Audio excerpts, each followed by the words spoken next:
रोज एक नई कहानी देखने के लिए चैनल को सब्सक्राइब करें और बेल आइकन दबाना ना भूलें।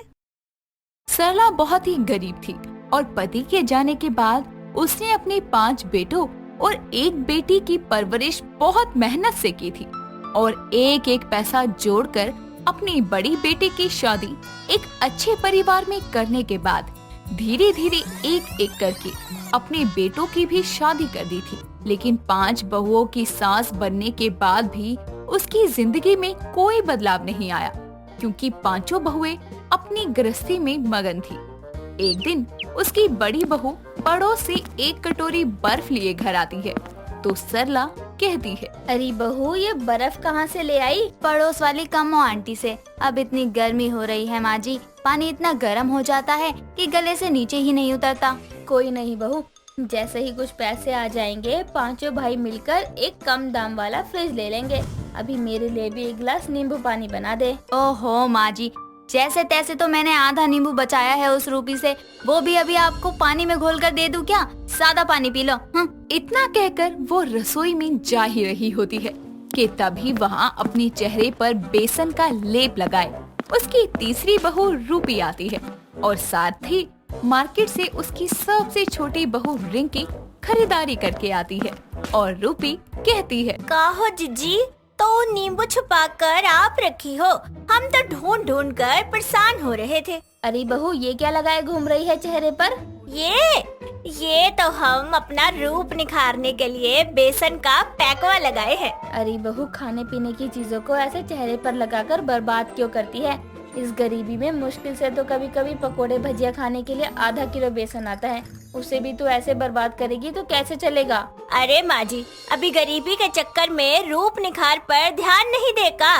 ये छुटकी को देखो, बाजार से खरीदारी करके आ रही है। हाँ, तो चप्पल नहीं थी मेरे पास, वही लेने के लिए गई थी और वो नीता और अनीता दीदी ने कुछ सामान मंगवाया था, मैं उन्हें देकर आती हूँ। अरे भक्ति कहाँ है? हमको भी दिखाओ। आय हाय, मेरी तो बर्फ यहीं पिघल जाएगी। बढ़िया सी नींबू शिकंजी बनाकर पीती हूँ। अरे कोई इस गरीब की भी सुन लो। सरला की बहुएं उस पर ध्यान दिए बिना वहाँ से चली जाती है।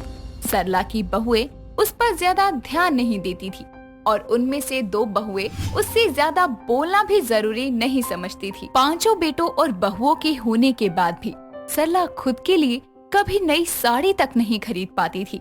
एक दिन वो अपनी फटी साड़ी के पल्लू को सिलने के लिए सुई धागा लेकर बैठती है और नजर कमजोर होने के कारण वो इधर उधर अपना चश्मा ढूंढने लगती है तो अनजाने में चश्मा उसके हाथ से गिरकर टूट जाता है, जिसको ठीक करवाने के लिए वो चौथी बहू से कहती है, लेकिन वो उसकी बात को अनसुना कर देती है। तो सरला अपनी बड़ी बहू से कहती है, बहू, जरा इस चश्मे को ठीक कराना है, थोड़े पैसे दे दे। थोड़े मतलब 10 रुपए में काम चल जाएगा क्या? नहीं ना, कम से कम 1000 का खर्चा तो आएगा ही ना इसमें। अभी आपके बेटी की कमाई के 1000 रुपए इतनी गरीबी में मैं आपको इस चश्मे में लगाने के लिए दे दूं, वो तो ठीक नहीं रहेगा ना माँ जी। पर बहू, बिना चश्मे के मुझे काम करने में दिक्कत आती है। का हुआ माँ जी, काय जीजी को चिल्वा रही हो? माँ जी, रूपी से मांग लो, इसके पास रहते हैं हमेशा पैसे। हाँ बहू, वो ये चश्मा देखिए माँ जी, हम भी इस गरीब घर की गरीब बहू हैं और ये पैसे वैसे तो हमका समझ नहीं आते हैं। अरे गोली मारो इस चश्मे को, बुढ़ापे में तो सबकी नजर कमजोर हो जाती है, आपको ना अनोखी ना है। इस तरह बेचारे सरला को कोई भी पैसे नहीं देता, यहाँ तक कि उसके बेटे भी उसकी बात को अनदेखा कर देते हैं। गरीबी में पूरा परिवार जी रहा था, लेकिन जो थोड़ा बहुत सुख सुविधाएं थी तो उसका लाभ भी उसकी 5 बहुएं उस तक नहीं पहुँचने देती। समय बीतता है और उसकी बेटी विनीता कुछ दिनों के लिए अपने मायके आती है और उसके आने से जहाँ उसकी माँ खुश थी तो वहीं उसकी 5 भाभियों के मुंह उतर जाते हैं। माँ, कितने सूख गई हो तुम, भाभीयों ने खाना नहीं दिया क्या? अरे नहीं बेटी, ये 5 तो मेरी खूब सेवा करती है। अब बुढ़ापा है तो पहले जैसे सेहत नहीं रहती ना। देखो बेटी के आने से बुढ़िया कैसे खिलखिला रही है। अरे ये तो खिलखिला रही है, परी का आ जाने से गरीबी में हमारा आटा गीला हो जाएगा ना।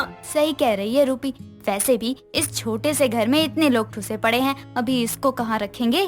ये सब छोड़ो, ये दोनों नीता अनीता भाभियाँ ऐसे चुपचाप क्यों खड़ी हैं? अरे नीता जीजी, ये अनीता तो हमेशा मौन धारण किए रहती है, इका कोनो मतलब ना है घर वर से। अरे भाभियों, आप लोग क्या खुसरू खुसरू कर रही हो? कमाल है, शालिनी, रूपी और रिंकी भाभी इतना बोलती हैं और इनके मुकाबले मेरी नीता और अनीता भाभी के पास कुछ बोलने को होता ही नहीं है। तू इनको छोड़ बैठ यहाँ, मैं कुछ बना कर लाती हूँ। ये बुढ़िया तो। माँ जी हम बनाते हैं ना, आप बैठिए और बात करिए दीदी से। तभी पांचों वहाँ से चली जाती हैं। अगले दिन विनीता कपड़े सुखा रही होती है तो देखती है कि एक फटे पल्लू की साड़ी वहाँ सूख रही है। पुरानी साड़ी समझकर वो उस पर ध्यान नहीं देती।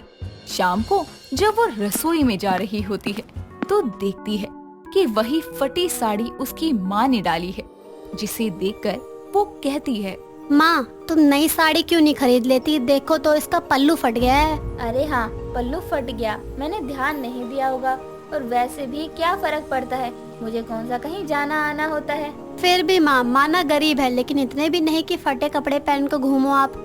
ये भाई भाभी भी ना आप पर ध्यान ही नहीं देते। विनीता गुस्से में अपने बड़े भाई के कमरे में जाती है तो वहाँ उसकी पांचों भाभियाँ नई नई साड़ियाँ देख रही होती है। वो बिना कुछ कहे वहाँ से चली जाती है। शाम को जब उसके दोनों भाई आते हैं तो वो कहती है, भाई एक बात तो बताओ, माँ ने हम सबको इतनी गरीबी में बिना पापा के अकेले पाला है, मेहनत करके जितना हो सका पढ़ाया लिखाया है, तो आप लोग उन्हें एक ढंग की साड़ी पहनने को नहीं दिला सकते? आपको घर के हालत नहीं दिखाई देते? हम दो भाई ही इतनी महंगाई में सारे खर्चे उठा रहे हैं, क्योंकि बाकी तीन तो काम की तलाश में दूसरे शहर गए हैं। और क्या, अब इतने पैसों में किस किस की जरूरत पूरी करें हम? वही तो। और दीदी इस गरीबी में माँ जी के खाने पीने और उनकी घुटनों की दवाइयों का खर्चा उठा रही हैं, वही बहुत है। देखो दीदी, 4 दिन के लिए यहाँ आई हो तो शांति रखो ना, घर के निजी मामलों में क्यों पड़ती हो?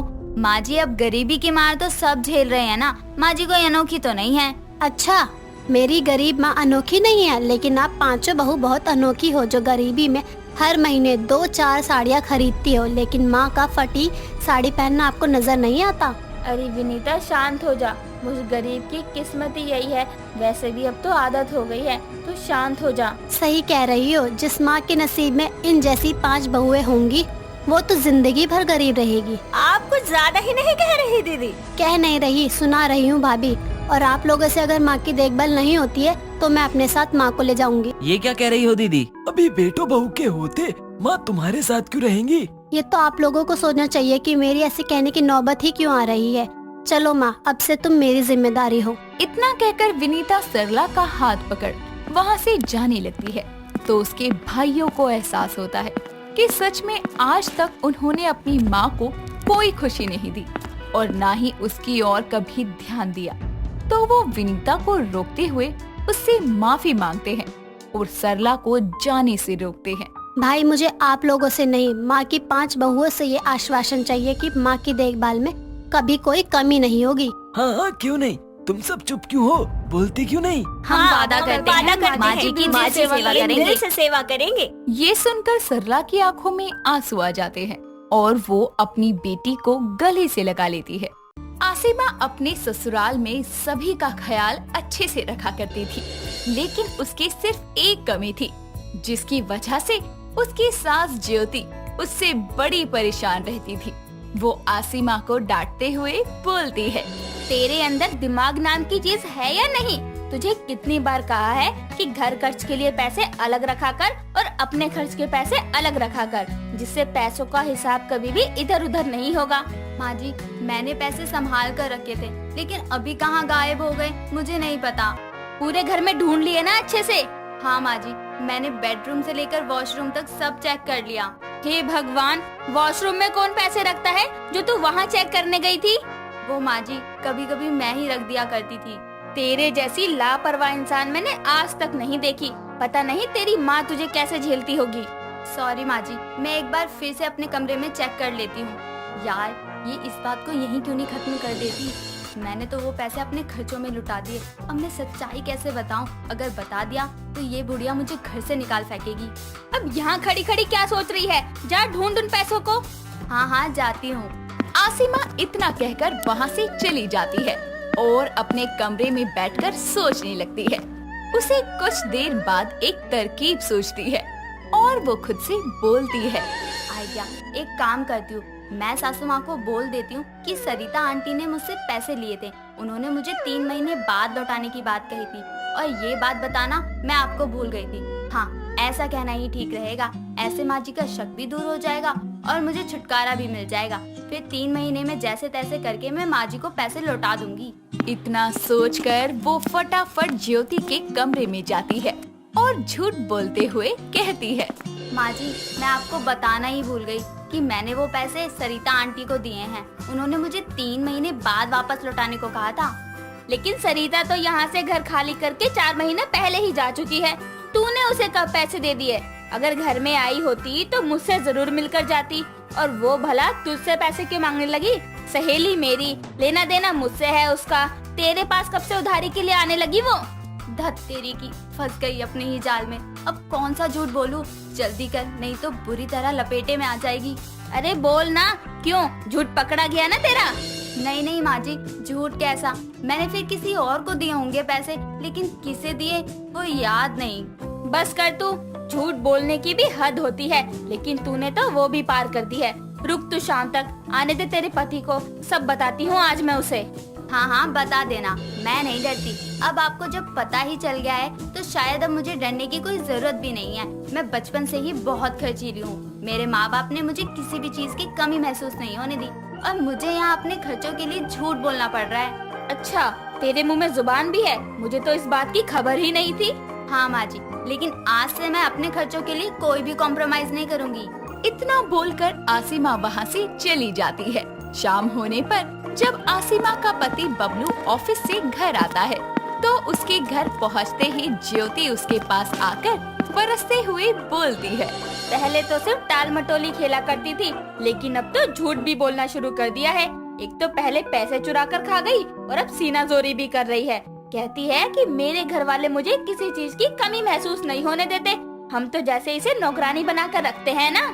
अरे माँ बस भी करो, घर आकर पहली सांस भी नहीं ले पाया, लेकिन आपकी 10 चुगलियाँ मेरे खून में पहुँच गई हैं। मेरे दिमाग को सिग्नल मिल चुका है कि आप किसी चीज के बारे में बात कर रही हैं। आसिमा ने आपके पैसे चुराए? हाँ, पैसे रखने के लिए दिए, लेकिन मैडम के खर्चे ही अपार हैं। आसिमा इधर आओ मेरे पास।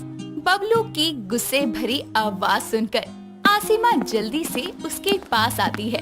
बबलू उसे गुस्सा करते हुए बोलता है, मैं तुम्हें खर्च के लिए पैसे नहीं देता क्या, जो तुमने माँ के भी पैसे फिजूल में खर्च कर दिए? हाँ बोल अब इसके सामने, जैसे मुझे अपने बाप की धमकी दे रही थी।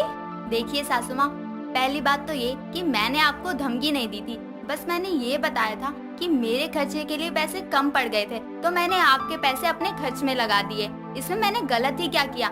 मेरे बाप ने दहेज में आपको नगद पैसे दिए हैं, अगर मैं उनमें से कुछ पैसे खर्च लूं, आपको बड़ी मिर्ची लग रही है।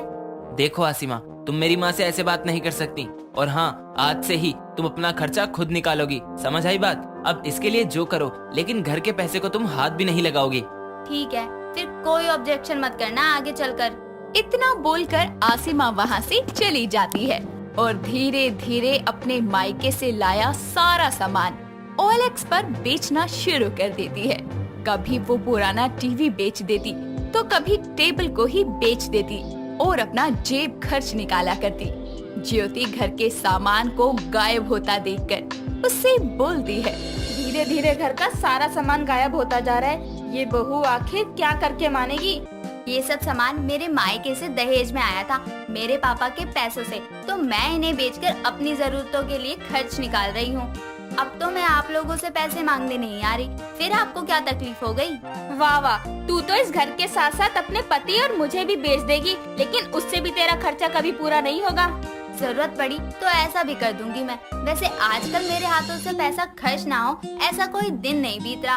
अब तो मुझे पैसा खर्च करने की ऐसी लत लगी है कि जिस दिन मैं पैसा ना उड़ाऊं उस दिन मुझे नींद नहीं आती, मेरा चैन उड़ जाता है और मेरा खाना भी नहीं पचता। हे राम, कैसी बहू मिली है, ये कुलक्षणी मेरा घर ही खा जाएगी। तू अभी निकल जा मेरे घर से, मुझे तेरी शक्ल भी नहीं देखनी। अरे पहले बर्बाद तो कर लेने दो घर को अच्छी तरह से।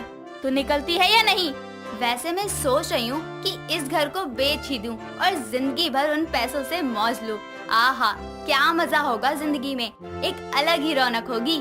कोई इसे सद्बुद्धि दे, माँ जी आप ऐसे ही बोलती रहो, मैं आपकी इस पोस्ट में फोटो सोशल मीडिया में डालकर बहुत पैसा कमा सकती हूँ, साथ ही आप फेमस भी हो जाओगी।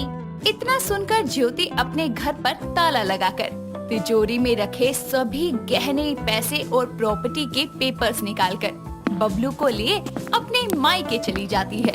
और अपने मायके पहुंचकर वो आसिमा के घर वालों को फोन करके बोलती है, आपकी बेटी पागल हो गई है। आपने उसको क्या खिला पिला कर बड़ा किया है। वो आज मुझे बर्बाद करने की कसम खा चुकी है। घर का सारा सामान बेच दिया, एक बर्तन भी नहीं छोड़ा, वो भी सिर्फ अपने खर्चे के लिए। मैं कंगाल हो गई आपकी बेटी के खर्चे से।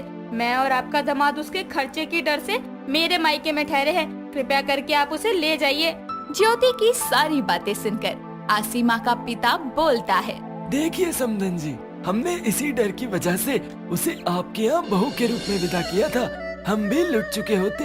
अगर वो कुछ दिन हमारे यहाँ और रहती तो हमारा घर भी बिक चुका होता। आपके घर की बहू है, आप संभालिए। इतना बोलकर नीलेश फोन रख देता है और दोबारा कभी जिंदगी में ज्योति का कॉल नहीं उठाता। और एक दिन ऐसा आता है जब आसिमा के पास कुछ नहीं बचता और आसिमा भीख मांगना शुरू कर देती है। उसे खाने पीने के लिए भी लोगों के घरों से मांग मांग कर खाना पड़ता। एक दिन उसकी सहेली उसे रास्ते में मिलती है और उसे इस हालत में देखकर उसकी मदद करने की सोचती है। वो उसे अपने साथ अपने घर पर जगह देती है और अपने वर्क प्लेस पर काम भी दिलवाती है। अब खर्च के लिए आसिमा को भीख मांगने की जरूरत नहीं पड़ती और वो संभलकर दोबारा से सब कुछ ठीक कर देती है।